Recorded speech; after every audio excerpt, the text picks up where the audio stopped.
This is the Ring of Honor, a.k.a. Shane T, boy, the baddest champion you ever seen, boy. This is Mr. Anderson. This is good old JR Jim Rock, and you are listening. You're listening to Knockouts and 3 Counts. Cover! We got it, the new world champion! That might be one of the craziest knockouts I've ever seen in my life. Knockouts and 3 Counts is the podcast, baby! It's the real deal, baby! Knockouts and 3 Counts starts now. Fuckers. It's Knockouts and 3 Counts. We're back here to talk UFC 263. I totally fucked up my intro on that one.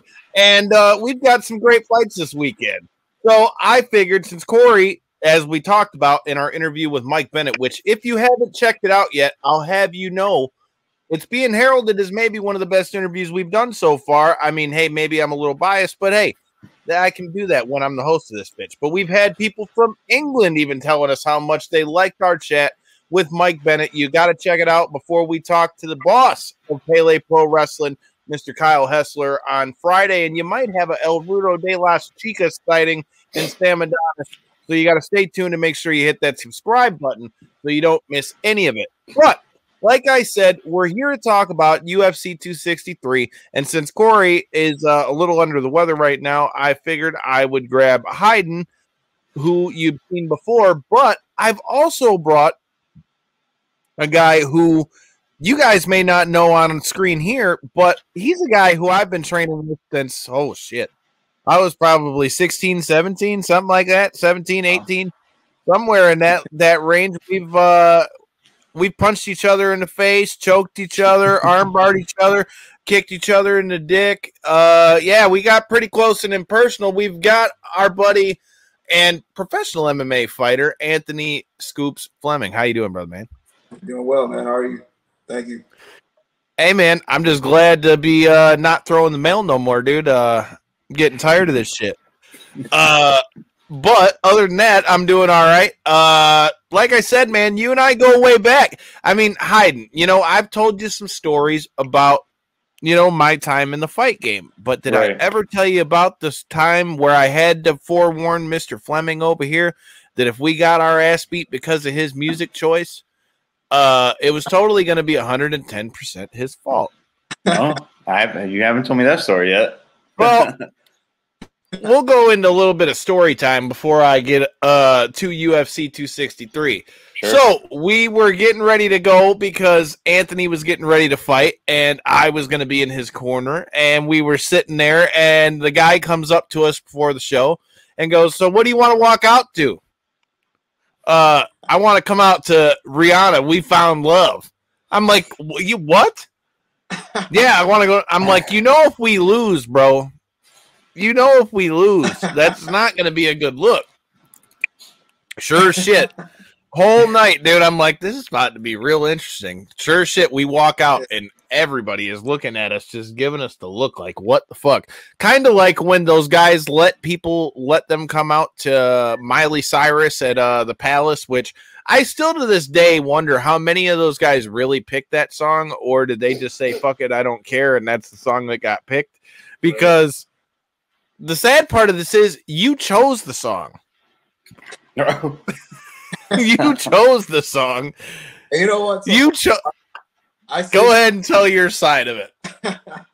When you started telling the story, I was really thinking about the time of I forgot all about that song. I was actually thinking in my mind about the time I walked out with Chris Brown, "Beautiful People."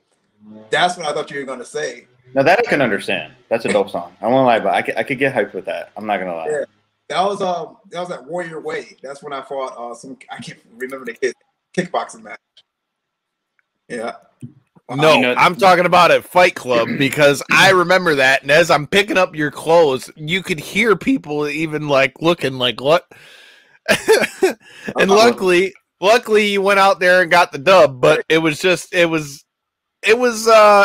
pretty funny. Who knew that Rihanna could get you hyped for a fight? Not to get off track, but this is really random. You brought up a track that somebody didn't come out to. I think I was on Shab's podcast I listened to like a week ago when Mike Perry walked out. I forgot who his fight was, and he came out to Beyonce Halo, but it actually wasn't his song. He said there's another song that was supposed to come out called Halo, I think, But when he came out, he was starting to sing. He's like, "This is my jam. I love this." I was like, Mike Perry, out of all people, is not going to pick a Beyonce song and Halo. So it turns out it was not supposed to be a song. So I just died laughing. I said, Mike Perry. Mike Perry is a weird.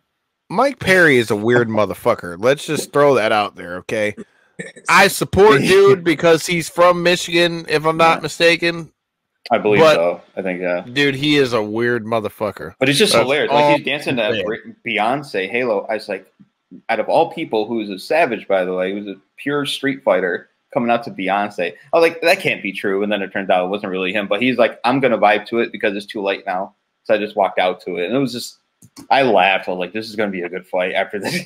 So, I guess you can look at it a couple of ways. I mean, psychological warfare. I mean, you walk out with something hard, you know, expecting, of course, the guys to be all hyped up, ready to fight. But the guy comes out with something like Beyonce, Rihanna, you're like, what the hell is going on? But hey, they're two legends, so I'm not gonna hate you coming out to any one of their songs, right. You know. So I can't. I'm not gonna sit there and hate the guy. I'll just be laughing.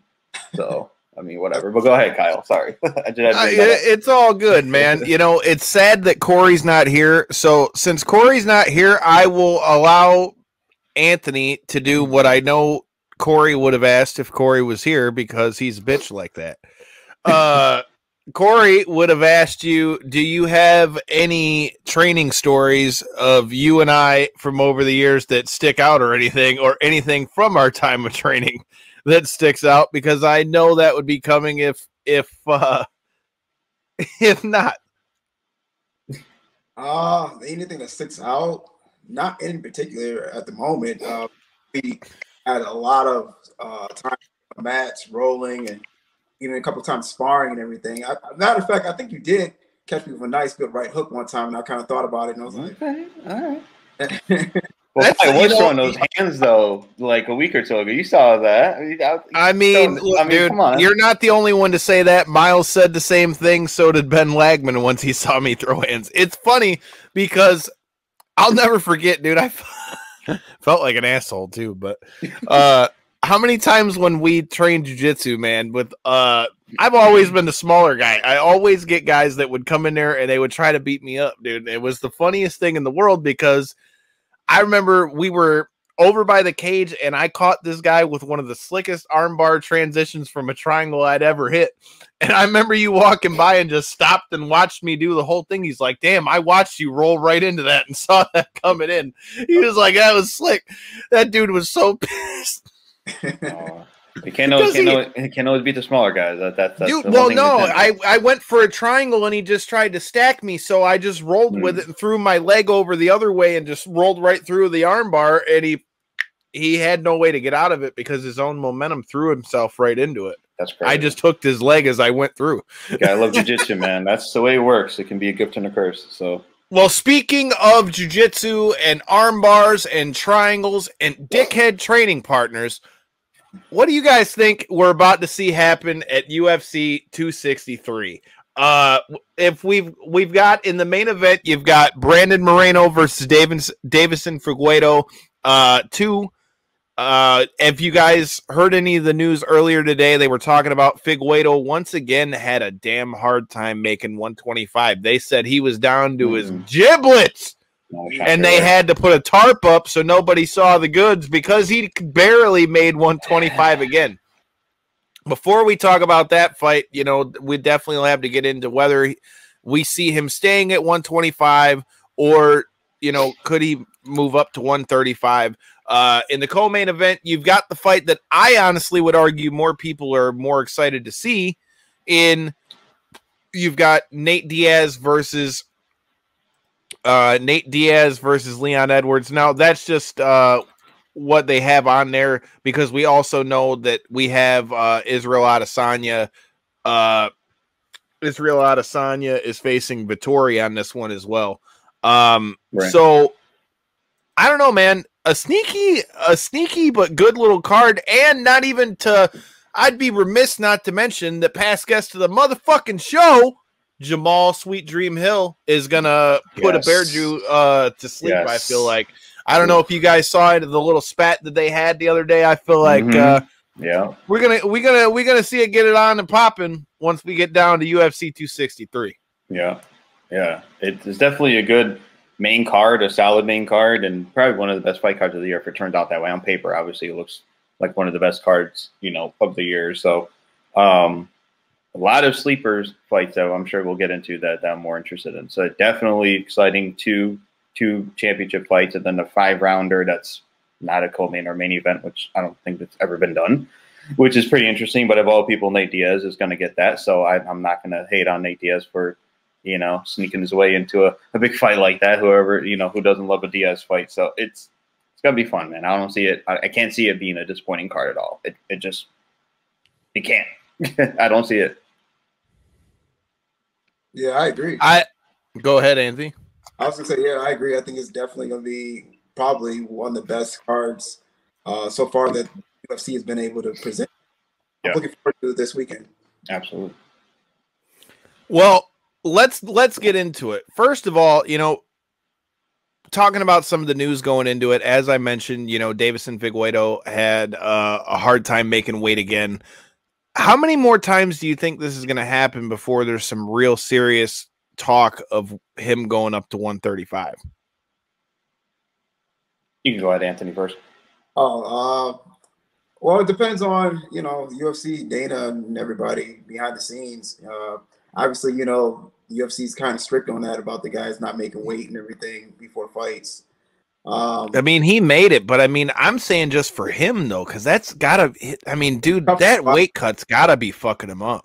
Yeah, that's definitely gonna be tight, hard on the body and everything. But that's for me personally. I really don't. I'm not favoring him for tomorrow night. I'm actually think it's gonna be a sleeper. That's what I'm saying. 100%. Thank you. Continue. Yeah, because I mean, just with the whole weight cut and everything, if you watch the first 2 fights, I mean, how close they were. I just don't see him pulling it off. I think he kind of got a little lucky the last time with the referee or with the judges. But yeah, I think I'm going with Brandon on this one. All right, Hyden. Before I give my thoughts, what are you thinking on this fight, and who are you taking? Well, this fight was hard for me to call either way because the first fight was just one of the best fights I've ever seen. Forget about in the weight class, one of the best fights I've ever seen. So when I kept thinking about it, I said they were already in shape because that was 3 weeks after they both fought, prior to their first fight. So of course, Davison would still be in shape. He stayed in Vegas. He didn't fly back to Brazil. So obviously I would hope he still stayed in shape and made the weight. But the weight cut would be an issue for me because he's such a big flyweight. And in the fight, he would tend to gas a little bit, as you can tell. For such a big guy, he would have to end it within maybe between the first and third round or first 2 rounds before he kind of, slows down a little bit. Moreno is a sneaky guy, man. And in the press conference, a lot of people love him. I don't know if it's just because they don't like Davison, but he's a fan favorite. He's a nice guy, fantastic fighter, black belt in jiu-jitsu. Great stand up, he's pretty big for the weight class too. Not as big as probably Davison, but he's tall. He's big for the weight class. So I'm leaning more toward Moreno, honestly, just because I think Davison can wear out a little bit, and I think that weight cut's going to hurt him, whether he tends to think about it or not. And the one thing that really kind of bothers me is he said that he was sick before the fight, and granted, everyone is sick and whatnot before the fight. I'm sure Moreno wasn't 100%, either way because of the 3 week. In between their, the fights. So I'm not going to say, if he's 100%, he would win, but I'm leaning more toward Moreno. I think I don't want to say break him, but I think he'll eventually wear him down and pick him apart. Cause I don't think he's going to break Moreno as his name God of War. I know he wants to, knock him out really quick. It's just not going to happen. So I'm leaning more toward Moreno. I could see a finish, but maybe a decision. I don't know. They're both durable, so I could see a decision. But I'm gonna say Moreno TK. I'm gonna say late, probably 4th round. I'll say. Yeah, I think he'll land him because he hurt him quite. I mean, they both hurt each other quite a bit, but Davison got hurt quite a bit. So I think Moreno kind of put the finishing touches. But again, it is back and forth. It's such a good fight either way. I can't wait. It's such a good fight. So here's the thing. I think that this fight's going to be, I think it's got the potential to either be an even better fight than the first one, or it's going to be a blowout one way or the other. Yeah. I think the story to this fight is going to clearly be whether Brandon Moreno can, weather that early storm, because I feel like I feel like Figueiredo is going to try to do a few things different with how the first fight went. But then again, like we just mentioned, his gas tank is going to be the issue. But for me, it's not even the gas tank that I think is the difference in this fight. Something else that stuck out to me is if you watch the UFC embeddeds or you watch any of the press conference or anything like that, if you listen to Moreno talk, the one thing that you keep hearing Figueiredo say is how, he annoys me because he talks so much. He's a whiner. He's a this, he's a that. Call him a whiner, bro. But that whiner took you to the limit. And I think Moreno's response to that, I have my own mind and my own mouth. So I'm going to say what I want when I want. The fact that he's not backing down to him, I think he's already gained that confidence. And I think that's the big edge that Figueiredo had on him in the first fight, was because he had that championship advantage and Moreno was getting to step in. Now I feel like he's going to come in there and be like, I've already been there, done that. I think that the confidence factor, and then when you add the fact that Figueiredo had such a tough time making weight again, I think that's just going to further, put a feather in his cap, especially being somebody who is very cardio driven. So for me, I am going to take Moreno. I think it could be a late stoppage too. I'll go the same way as you. I'll go 4th round TKO. Okay. And the thing is, I know that I could see him winning by decision either. So I'm not saying that either, but I feel like his gas tank is going to be the difference in this fight, especially after what we saw on the scale. And when you look at both of them, obviously they're both great stand-up. Obviously, I think Davison is a little more powerful, as we saw, but Moreno can crack too. He got some power in him. But I think Davison thinks that he can just dominate him in some way, like maybe on the ground or stand-up. But Moreno's ground game is real slick. You guys can see it. You guys are jiu-jitsu guys. I mean, he's really good on the ground. He's got his own black belt in his own right. So I feel like, I don't want to say that ground can cancel itself out, but I don't think you may see some takedowns happen, but I don't think either one's going to keep them down for so long, because they both got up. If I can remember in the first fight, I don't think somebody held one down that long, and then got up, and it was just a stand-up. Figueiredo had a little bit of control, but he didn't really try to take him down though like that. So yeah. So I don't know if wrestling's going to play a factor, because they're both really good on the ground game. So you could just see a 5-round war, or just that somebody's going to end up knocking somebody out. So I could definitely see it being stand-up for the most part. All right, so go ahead. I was going to say, it's definitely going to come down who has the better game plan, versus from the last game or the last fight and everything, because what did you learn from the last fight? That's kind of like the question that any fighter has to always ask themselves. Sure. In a rematch, it's like, what did you learn from the last fight, and how can you improve from the last time? Because obviously, psychologically, your opponent's going to always believe that he got the advantage because he beat you. Right. Knowing that in the back of his mind that, all right, I beat this guy, so I might not need to change up much. And that might be his downfall, I think, again.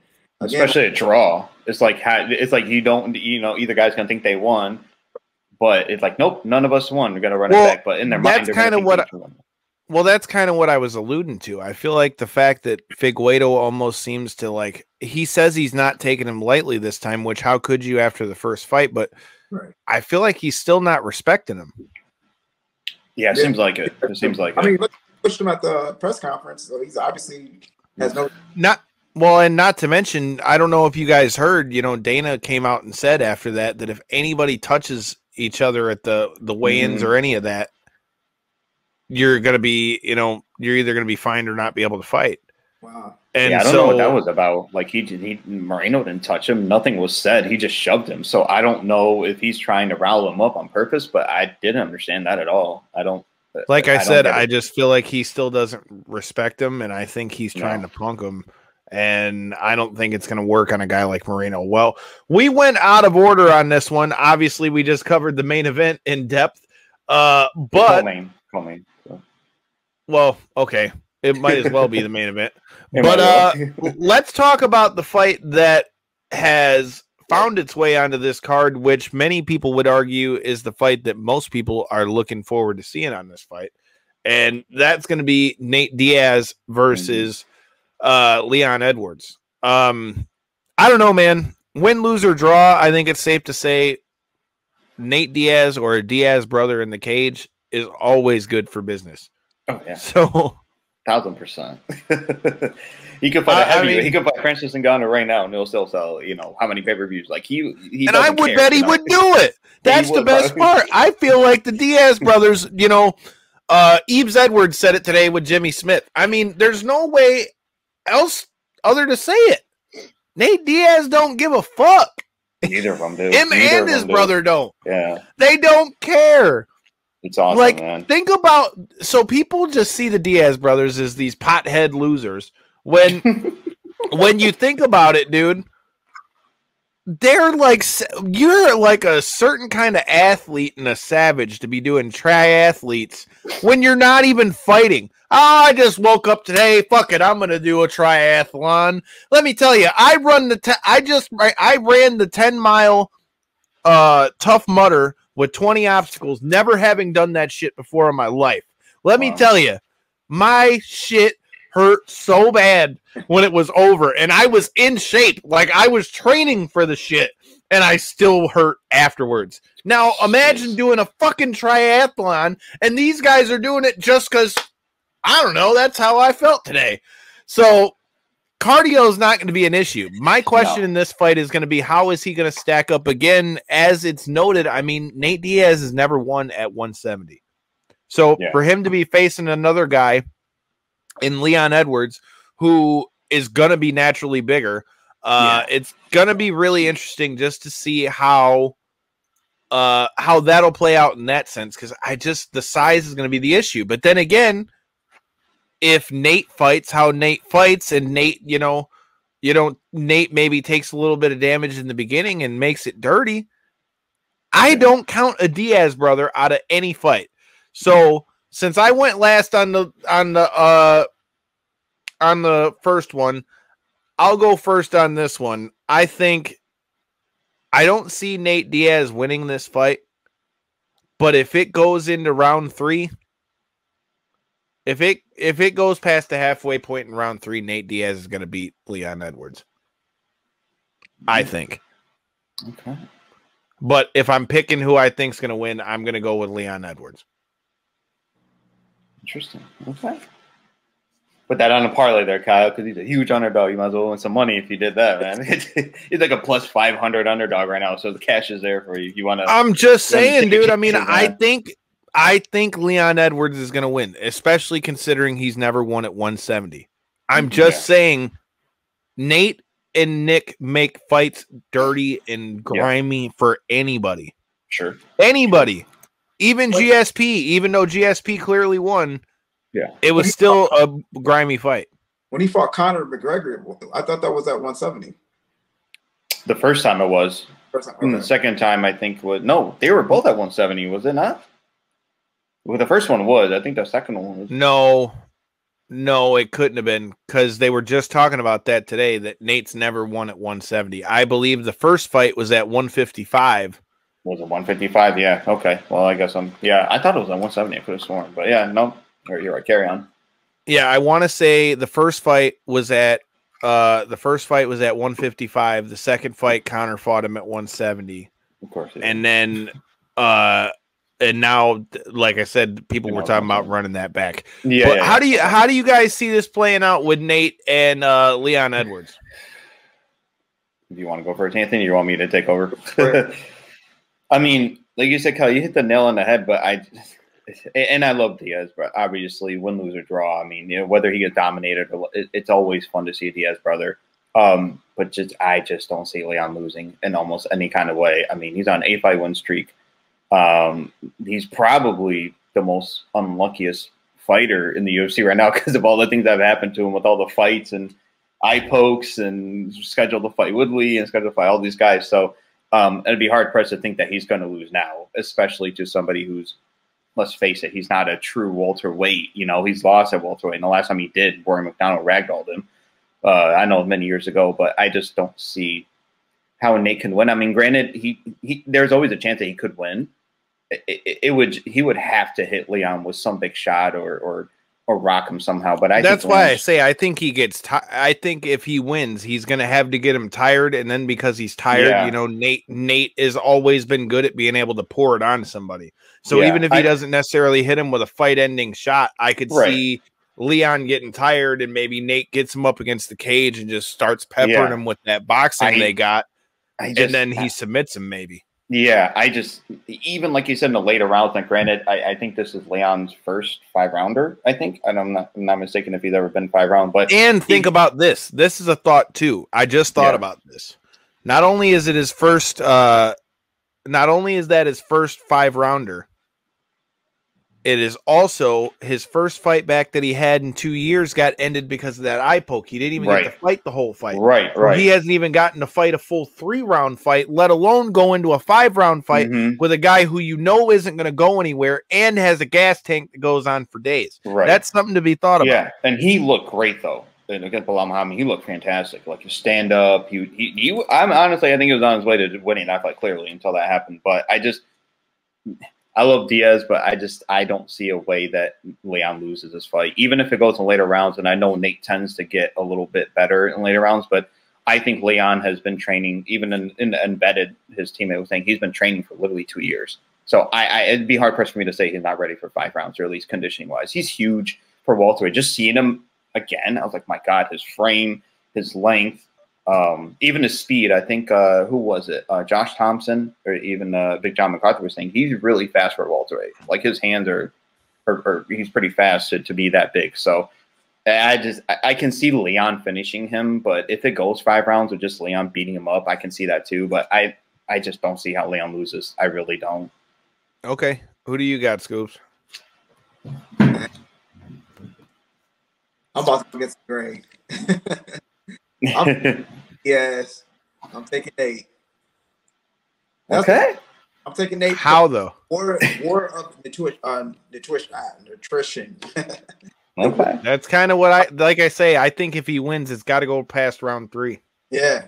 Like I said, man, he's a big dog. So if you're a betting man, you put some money up on it right now because his odds are really big right now. So have a buddy on the board. There you go. I'll throw $20 on him right quick with 500 odds, dude. That's good. I think like plus 450 or Let's 500 get right it. now. Let's get it. Nate, pull it out the bag, baby. Give me that bread. You just helped me get to Vegas and go kick it with the homie Mega Ran, like you heard on our episode with Mike Bennett last night, which if you didn't, hit that subscribe button and you can check it out after we're done with this. But Mike Bennett's a fan of Mega Ran. We're fans of Mega Ran. Hey, Mega Ran's a past guest to the show too, but hey, I got off on my promoter cap right quick. But I'm with you, dude. I want to see Nate do his damn thing too, but man, it's a tough fight. But here's I the definitely thing, can though. see me throwing some odds on it. You have to look at this though, and I always look ahead, which I don't want to, but sometimes I do it in my head, and I say, okay, Nate beats Leon. He's for sure, after Colby fights Usman, he is getting the next title shot. But do I think Nate Diaz has a better chance of beating either guy over Leon? I don't think so. That's why I want to see. That's why I just don't want to see him get whooped like that or dominated. But Colby and Nate, just the presser itself, in my mind, it would just be insane. Dude, I think Nate would like mentally cripple Colby. Like Nate would not be fazed by any of his shit. And Nate wouldn't give a damn. Like if Colby got to the point where he started getting like overly disrespectful, Nate would just smack the shit out of him. Oh yeah, like he did with Conor. He's like, I don't give. Like he wouldn't. Like he would not. You know? He would not let him get him that mad like Usman did. He would just turn around and like throw his water bottle at him or smack the shit out of him or something. Like that Stockton slap, motherfucker. Ah! I mean, there's a few people but there's very few people you can't break. You know, Khabib's one because Conor tried everything. He didn't do it. Nate is another one. Nick Diaz is another one. You know, crazy guys like that. You don't break them, no matter what you say to them. Colby can do his little acting shtick all he wants to.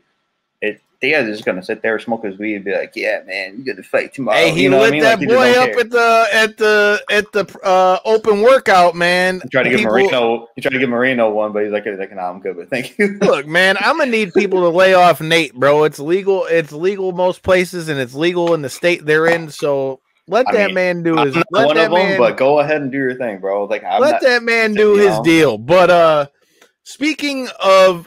You mentioned Bilal Muhammad. He's going to be fighting on this card as well against Damian Maia. Now, before I get your guys' picks on who wins that fight, I also kind of find it interesting, and it brings up a good question.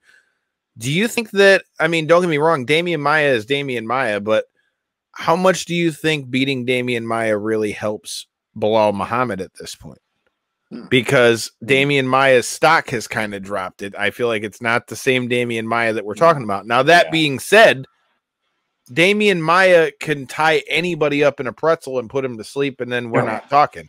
But I'm just saying it's kind of a bummer for a guy who, like we just said, was set to fight Leon Edwards, and then that got stopped due to a freak accident. So do you think this is like to call Damian Maia a step down, but do you feel like it's a step down fight for him?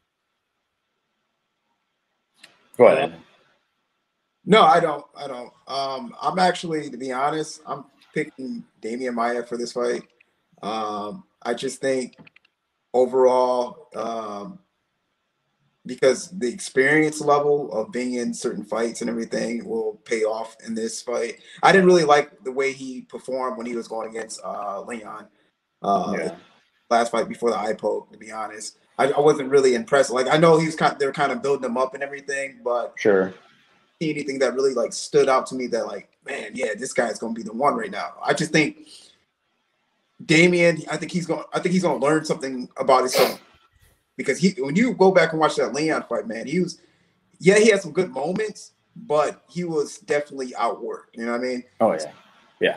This fight, but can Damian Maia do that though? Because I feel like Bilal Muhammad has decent takedown defense, and if he's able to keep it on his feet, he's gonna bust Damian Maia up. Even though Damian Maia's got heavy hands for a guy who can't really box that well. Right, and of course we know Damian Maia doesn't have the best stand-up. That's that's him and Ben Askren just like punching a win. I was like, dude, we need to stop this immediately. I don't want to watch this anymore. super crafty, probably one of the most crafty guys in the octagon that I've seen that can get a person to the mat. And that's going to be what it boils down to. Once he gets to the mat and he has that control, what is Muhammad going to be able to do? You know what I mean? So I'm taking So are you going Muhammad or are you going with Maia? I'm taking Maia. Man, you going against the grain. Underdogs here today, I feel. Underdogs here, I feel. Next time y'all hear from me, I'm going to backdrop on you guys. Just understand. So this is the first one that we've really went opposite sides on. It's too bad you're living up in Coldwater. Otherwise, I'd say maybe there needs to be some kind of wager on this shit. Cash App it. Come on, man. Cash App, PayPal. Come on, Kyle. Well, you got to. Cash App, of course. But I feel like maybe we need to make something a little interesting, and then maybe I could bring you back on Tuesday if I lose this bet, and we can settle it live on the air. That'd be funny. That's hilarious. I mean, it would make for must-see TV, and another reason for you to hit that motherfucking subscribe button. But I digress. But what do you say? Yes. That's funny. Scared money don't make no money. Scared money don't make no money. You got a virtual handshake on that, fellas. All right. So what are the terms of this going to be? Do you want to pick the stipulation or do you want to pick the money wager? I'll let you pick. Let you pick one, and the other one will pick the other one. I guess the stipulation of the wager. All right. So what's the stipulation of the wager? I don't know. I haven't figured it out yet. Well, they'll come to me. Maybe before the end of the show, I will come up. All right. The only disclaimer I'm going to put on this, because I had something funny in mind too, is that whatever it is, it's just got to be something that I'm not going to get in trouble for on the air. Funny is fine. It's just got to be something that I can't get in trouble for on the air. I mean, hell, I don't care if it's a drinking game or whatever. Well, you guys got to stay tuned, and I guess that means Anthony has just volunteered himself to be on the show Tuesday with us. So you're going to have to tune back in to see what happens with this stipulation come Tuesday. All right, so I say a $20 bet and a stipulation on this bet. It means you guys got to check us out this Tuesday live at 9 p.m. so that you can see who wins this bet. And like I said, you got to stay tuned for that. Thursday is we're going to be giving you our final prep for Pele Pro Wrestling before Sam Adonis goes to war with the crazy Guatemalan Jeff Cobb in Texas. So like I said, that's going to be a hell of a matchup. Anthony, I know you're not a wrestling guy, but Jeff Cobb is a big son of a bitch who is an Olympian wrestler for Guam and Greco-Roman. And, I mean, this dude is a monster. Just saying. But, yeah, it's going to be funny to see. Sam just did his thing on NWA When Our Shadows Fall on Fight TV against another past guest of the show, in Mecha Wolf and Bestia 666. So we got plenty to talk about with him and the big boss of Pele Pro, Kyle Hessler. And stay tuned because Kyle proposed maybe an evolution of MMA series coming to you soon. Knockouts of 3 counts. We're always coming up with new things over here, so you got to stay tuned so you can check it out. All right, so we've got one fight left to talk about on this motherfucker. Oh, hey, before you move on, Kyle, I was going to pick Bilal too. Sorry, I need to cut that out, but I was going to pick Bilal too in that fight. But, you know, Damian can pull it off. I mean, at what is he, 43, 42? Oh, Damian Maia's always got a chance, but I think Bilal Muhammad's got it. And you say stepping, I don't think it's a step down because Damian Maia is a name regardless of if he's losing or winning. So, stepping stone, I guess you can call that at 170, but, you know, still a big name, still a good fight. But I think Bilal, if he can keep his standing, which he has, you know, some good takedown defense and good wrestling himself, then he should be fine. But all it takes is literally one takedown. Damien just needs one. If he gets him down, then that's why Damien's always dangerous. Game over. You know, so it can go either way. I wouldn't be as shocked Damien wins, but I think Bilal, considering from what his last fight was and how disappointing it was, you know, I think he's going to come out hot, and I think he's going to want to make a statement. So I would pick Bilal to win, but if good old Damien gets that W, I'm not going to be mad about that. All right. Well, Hyden is not participating in our bet, so I don't know what kind of drinking bet or thing that this might entail. But again, all the more reason that you got to tune in this Tuesday at 9 p.m. to see who lost this bet.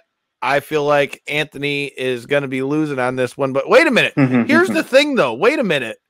If you don't name the stipulation, what if you lose?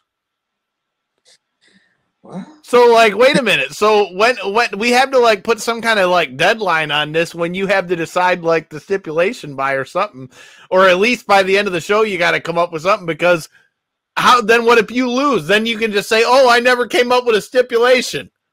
That's the whole idea. Hell no, that ain't how we do this shit. Hell no. We might leave cliffhangers, but we deliver on our promises. Just ask Devin how the water bet worked out. Oh no. Oh man, I do recall that when you got You do recall that, remember? He got hit about 7 different ways by the wheel of water. Yep. So no, we deliver on our stipulations over here. How about this? Loser has to take a shot of the winner's choice, or, well, depending on what kind of alcohol we got. Or you can just buy each other dinner or something. Keep it simple. Right. Well, I mean, we could have did that too. Dinner, get a drink or a bar. I just was figuring something that could entertain the fans, Hyden, but I mean, hey. Food is always entertaining. That's never going to be an issue. What do you want me to do? Eat in front of everybody? They ain't tuning in live to watch me eat. Hell yeah, I won the bet. We were not live then, sir. No. We were not live then, sir. But I'm sure you would. What goes on before I hit the live button is what goes on before I hit the live button. But you would, though.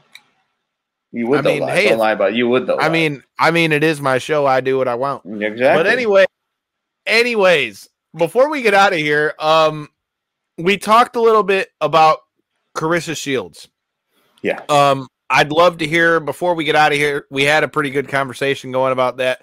As many of you guys know, we're a little partial to her here, considering we come from Michigan. I'm very happy to see a fellow Mitten native do her thing, and boy, did she put the hands on that girl at the end of the fight. But she had a successful opening outing in the PFL. I definitely think we're going to need to see her, improve a little bit.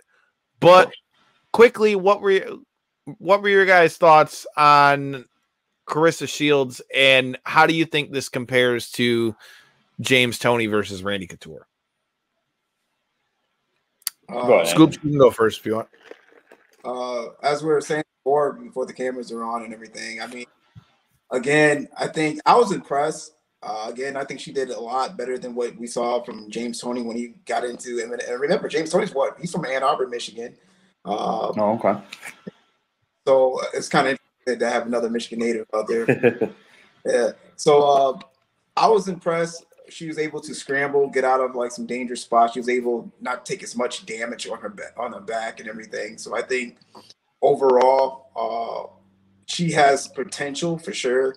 And it's really, like I was saying before, it's kind of sad that a person with so much potential crossed over that she wasn't getting the respect that she deserved and the money. Because I know, you listen to some of her interviews, like she's always complaining about payout, which is unfortunate that, a person who's a two-time Olympic medalist and just accomplished so much. Matter of fact, not Mayweather or a couple other big-name boxers have been able to accomplish. She's the only person that's ever accomplished a two-time Olympic medal. Right. Just not to get the respect and, for people to finally recognize her on the MMA stage, she definitely deserves a round of applause for what she did. That was a huge accomplishment. I agree. I think they're going to have to give her a little bit more of a step up on her next fight, but I would imagine that most likely we're going to see her face more of a striker this time. Although that being said, the one thing you have to give credit to, and I didn't even know this until I was listening to people talk about it today, that girl that she beat is a brown belt in jiu-jitsu. Yeah. So, I mean, to beat her on the ground and pound her out like that, whether she got taken down or not, to get up off your back from a brown belt, I mean, that's pretty good for somebody who has only been training 6 months. I definitely think we're going to need to see some difference. But in reference to what you said about women's fighter pay, I couldn't agree more with that. I mean, I think we're seeing that in all areas. I mean, there's a lot of talk about that with what Triple H just said the other day, even in wrestling.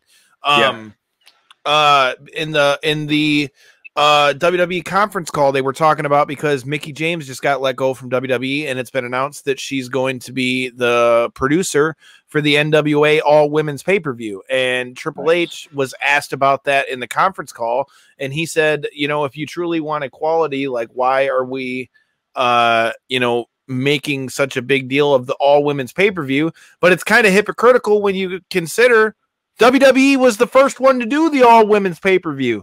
They just did Evolution with Ronda Rousey and all of them. Yep. So, I mean, you did all that for the women's empowerment. Now it's almost like you're kind of speaking out both sides of your mouth. But the point I'm making not to take this to the pro wrestling end, but if you guys are fans of pro wrestling, we can tickle your fancy there too. But my point being, like, I feel like that seems to be a theme, whether it be in MMA or in wrestling or in boxing or whatever. It seems like female athletes to this day still continue not to be, considered as, equals on the pay scale. And it's crazy too, because, in MMA, I would argue maybe right now they don't have as many big stars, but I mean, look at it. You got stars like Cyborg, who's killing everybody. Yeah. You got Amanda Nunes, you got Amanda Nunes, who's not really going to get touched unless she fights Shevchenko again. Yeah. I mean, let's face it, dude, you've got a few killers, but I mean, it just highlights something that I think is evident across all combat sports mediums pretty much. Yeah. And to your point when you say that, and I think, what Anthony was saying, how good she is and to, convert over to MMA. I think one main thing is, just to challenge yourself, but also you can get more exposure now in MMA because it's, bigger than ever before. So if you put in PFL or Bellator or UFC, wherever, she's going to get exposure somehow. So I think it's smart on her end that people are going to know who she is, and then see her skill set. Obviously, her first fight in MMA as to what James Toney did years ago. But as far as the fighter pay, I mean, obviously, I'm sure PFL threw her a lot of money. I would be hard pressed if they didn't throw she a lot got of money. paid, bro. Yeah, absolutely. So she got paid, and she's not, bro. She ain't coming in here for no chump change. Not when she's. I would bet you money. She's probably like the second highest paid, probably to Kayla Harrison. I'd have to look it up, and maybe I'll look that up for Tuesday. But I'd bet you money she's probably close to it. Equality, like you said, that there's a few killers, maybe a few big names. To us hardcores, we know a lot of good names out there. But yeah, I could agree. I don't think they get enough exposure as it is. I think it's still because a lot of people are still green or new to the women's division. I know it hasn't been around that long, and since Rousey fought, which was not really that long ago. So it's still, I would say, brand new, and MMA is still somewhat of a young sport. I think 25 years in, which is still pretty young compared to everything else. So, I could definitely see. I completely agree with you both. And there should be some equality pay there, but again, it's like playing devil's advocate. You're in the sport of business, and if you don't, entertain people or at least draw them in, then it's really not going to bring in that money. You know what I'm saying? And I'm agreeing with you both, but at the same time, so you got to look at the business side of things. Does Amanda Nunes move the needle? Absolutely. Does a Cyborg? Absolutely. Even women like Holly Holm, was a boxer, came in, she had some draw in there too when she beat Rousey and whatnot too. So you just have to be that person that can move the needle. I think Claressa will be the one that moves the needle, concerning they all know who she is more, but overall, there's very few, which there should be more. Absolutely. Right. And go ahead. I was gonna say, just to kind of touch on that, like moving the needle and everything. Well, I think even overall, you're starting to hear a lot of guys come out complaining about wagers and pay and everything. Yeah. And is it fair to say that if the promotion's not really promoting their fighters the way they need to be promoted, because you think about it, like back in the day when MMA came on the scene, the guys were able to come out and wear, just support local business and sponsorship. They're sponsors, they're able to have more exposure and be able to be honest, probably make more money just from the sponsors in a lot of their fights. Oh, 100%. 100%. Because the name of the game is, obviously they're prize fighters, so you're in the game to make some money. So I think the way the game has changed so much that the promotion got so big. So if you really think about it, once you under the banner of UFC or PFL, whatever, that right there itself is doing the promotions. But if they're not promoting the fighter, I mean, I think that's why, for me, as being a fighter, I'm going to always be 100% by the fighters. Like, yo, we need to get our money. You know what I mean? Yeah. Yeah. And she'll definitely get, she'll definitely get marketed in PFL, because you even saw when Kayla Harrison was fighting her last fight, everything was on Claressa Sheilds' debut. Everything was on Claressa, and you got Kayla Harrison, who's a beast, who's a monster. Kayla Harrison, and she was a killer, dude. I think after this next it's contract, I think she's going to the UFC. Oh yeah, we're gonna get into that, but comparing that fight to what James Toney did, and again before we went live, that one still hurts my soul because I was a really big James Toney fan, especially from him coming from Detroit, man. Yeah, when we talked about, and like I said, Randy Couture before the fights were starting, and he was laughing about it because Kenny Flemming was talking to him about it, and he said it's the same, but it's not the same, because James Toney was, I don't know what, is it mid-40s or whatever he was when he was fighting, in MMA. So was Couture. Yeah, that's true. Yeah. Well, yeah. I mean, Couture was old as dirt too. Right, but you have to understand, Couture. He'd been in a bunch of wars too. Yeah. So did Couture. Couture was a multiple-time champ. You remember how he hit him out like the low single leg? I was like, man, you don't ever see that. They're not even really trying. It's just there's low single. And he went right into the arm triangle too. Yeah. What I'm alluding to is, Randy was old. He started his career when he was older, but I'm saying Randy was already established in him. I mean, Randy already had a lot of experience, in his wrestling background. James Toney, what I'm referring to, James Toney came in older, out of his prime, obviously in boxing. Claressa Sheilds was literally just not even really at her peak. Oh yeah, she was only 26. So yeah, and that's what Randy said too. there's a difference there. That's what he was saying. That's what I'm saying. That's what he alluded to. So he said it's not really the same because she's still in her prime. She's not even probably hit her prime yet. She's literally, coming in hot, undefeated, excellent boxer, in shape, Olympian. So it's the same, but it's really not. But I would love to see how she does. But again, I don't, she ain't gonna beat the champ. There's, something crazy happens. But Kayla's gonna be the queen there unless somebody said otherwise. Well, that's what it is. I'm going to leave that there. We talked UFC 263. We talked Claressa Sheilds beating up some girl at PFL. We talked about whether or not she's going to be able to stay on her feet. Her name, damn it. What? You got to know her name. Her name is Brittany Elkins. I know her name, but is anybody going to really remember her name, though? Probably. Anyways. I'm just saying they're going to remember she's the girl that Claressa Sheilds beat up. Yeah, that's what they're going to remember. You're right. You're right.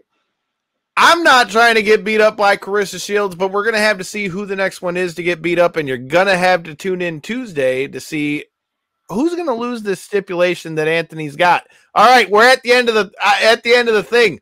Loser's got to take a shot on the air on Tuesday or something of that ilk. Make sure you tune in this Tuesday. Hit that subscribe button so you don't miss anything. And until next time, and in between time. Quick question. Who are you taking in the main event? I was just going to get to that. You really have to think about this one, don't you? No, I don't. Adesanya. Okay. I was about to say.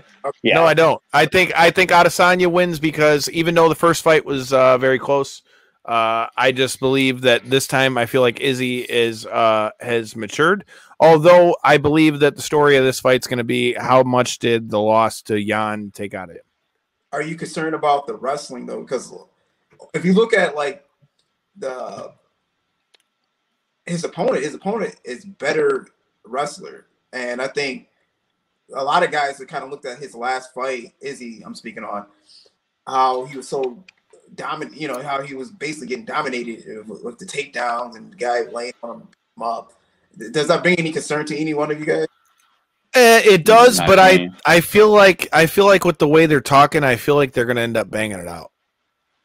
Yeah, it doesn't concern me, and I was talking to my friend about it earlier. And I mean, Jan is obviously bigger. He jumped up a weight class. Jan is great in his own right. So if anyone at middleweight thinks they'll do that to him, I mean, that's sadly mistaken. And the one thing that I know what Shab said on this podcast, and I fully agree with him, I didn't think of this. He said, whoever it is he's fighting next, I feel bad for you because he's going to come out hot because he's going to think all these middleweights think, oh, yeah, we know how to beat him. Not that simple. Jan is a completely different guy than Marvin and in two different weight classes and way bigger. So I think Israel will finish him. I think he'll finish him, I would say probably third round, if not maybe earlier. I think he'll piece him up, stuff some takedown. I think he'll finish the job. Okay. I just don't see how. Be Scoops? I agree. Yeah. Same. Yeah. I mean, Marvin's durable. I'll give him that. If it goes 5 rounds, it's going to be Israel piecing him up. And he's just way too emotional. That press conference, I just laughed the whole time. I said, this guy is way too emotional. Israel really knows how to trigger him. He's easily triggered, for God's sake. So I just don't see anything that Marvin brings him other than wrestling. And Israel is not easy to take down either, even at middleweight. So I don't think he's been taken down at middleweight, and maybe once or twice. But, I mean, I don't see any way Marvin wins this fight unless he catches him with a shot, like how Usman got Jorge, which still hurts me. But, it's just he has to catch him with something. Izzy's just going to pick him apart. He's way too smart, too lengthy, too skilled, stand up. I don't see anything that Marvin brings to the table that will finish him otherwise. Well, that covers UFC 263. And just in case anybody needed to know, just in case Jorge Masvidal decides he doesn't want to fight anymore, clearly he seems to have a backup career as a cornerman for these celebrity boxing matches since he can't stay out of these celebrities' corners.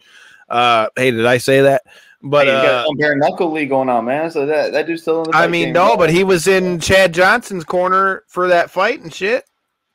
Or at least they listed him in his corner. So I didn't see him, but hey, I'm not mad about that. He's trying to make this guap. I didn't see him, but they had his name on there, so he's even getting the celeb credits. So you gotta turn in this Tuesday, man, and see what's going down Tuesday, 9 p.m. If you watch this in post, let us know in the comments who you're picking for UFC 263. And in the in-between time, in the meantime, and all the times, follow us at KO3C Pod.